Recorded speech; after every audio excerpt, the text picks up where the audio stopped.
ఆయన ఉన్నాడే ఆ పరమేశ్వరుడు, ఆయన ఒక పెద్ద వెలుగు. ఒక వాణి వినగానే పురాణాలు క్లిష్టమైన గ్రంథాలు కాదు, మన జీవితానికి మార్గం చూపే సత్యాలు. 1000 మంది రావణాసురులు వచ్చి కూర్చున్నా సరే ఒక పురుగుని చంపినట్టు చంపేస్తాను. నా పేరు హనుమ. ఒక మాట వినగానే చిన్న పిల్లల నుంచి పెద్దల వరకు మనసంతా భక్తితో నిండిపోతుంది.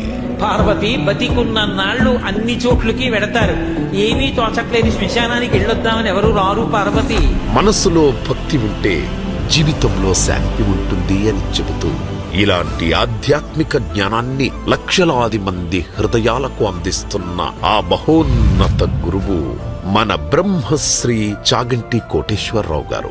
భగవన్నామ వైభవం అనే అంశంపై మార్చి 16, 2026న సాయంత్రం 6 గంటలకు భవ్యాస్ తులసివనం అవని కూకట్పల్లికి విచ్చేయుచున్నారు. భక్తులందరికీ హృదయ